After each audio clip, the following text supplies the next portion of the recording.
Whether you still write checks or are completely digital, it's always important to keep your information protected. Darnell and Alita are here joining us now from Starion Bank. Thanks so much for being here. Yeah, thanks for having us. Yeah. Checks. We're talking about check fraud and what to look out for. But the first thing we should actually just explain is, what is check fraud? So when it comes to check fraud, there's all kinds of different situations that can happen, whether it's an endorsement fraud or if somebody's signing over a check to somebody else that doesn't have an account elsewhere, that can be something that's fraudulent. There's just all kinds of different avenues that somebody can go to when they're looking at trying to do check fraud. So it's really important just to listen to the customers that are coming in, just to find out exactly what type of situation they're in, so that way we can direct them in the best possible way. What's a third-party check?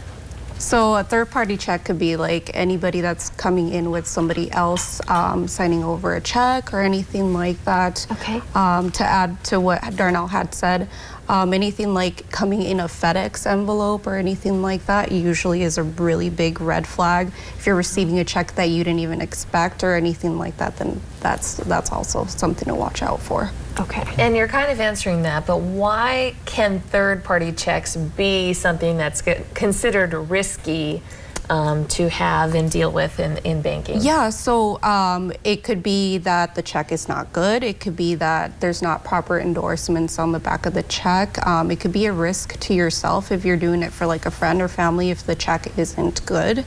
So that's some of the risks with that.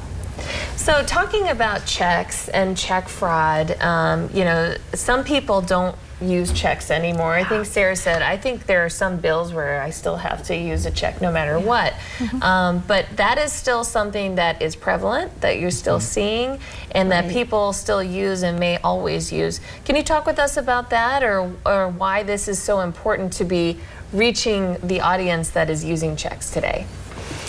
Yeah, I think it's really important, like I had mentioned, when customers are bringing in checks or still utilizing checks, the risk for using checks in today's world is extremely risky, just because fraudsters are doting on that older generation of a customer, so they're really trying to defraud those types of customers that are coming into the banks, whether it be them signing a check over to them because they don't have an account elsewhere, and that person being nice and being like, oh yeah, I'll put it through my account and I'll give you the cash for it.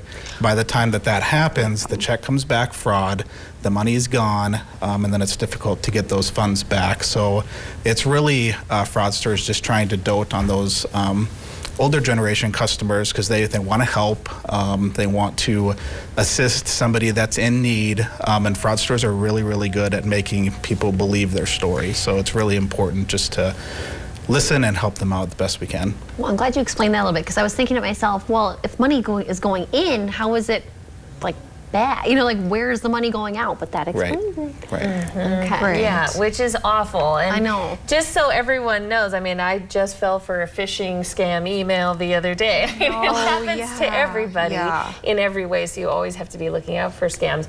Are we asking the public to look away from checks altogether, or is this something that we're going to be keeping around and definitely need to still be aware about?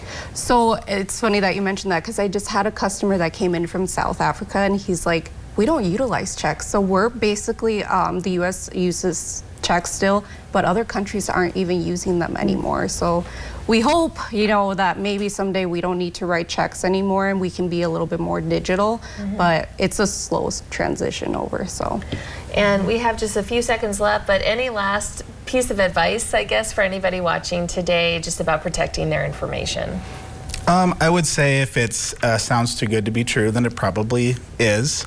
If you are receiving something in the mail that you weren't expecting, chances are it's fraudulent. If somebody's reaching out to you because you're trying to sell something on Bizman or eBay, and they send you a check and they send it for too much, and they're like, well, go deposit it and just send me the rest back, then it's fraudulent situation. So just really paying attention to those when customers are receiving those types of items. And don't be embarrassed to come in and ask a banker about your situation or anything like that. It's not embarrassing. It happens to everyone. So make sure you're asking your bankers about anything that's kind of weird or suspicious. Bring it up sooner than later. Right. Correct. Thank you Yep. so much for being with us today. Thank you. And as always, for more information on third-party checks and much more, go to StorianBank.com.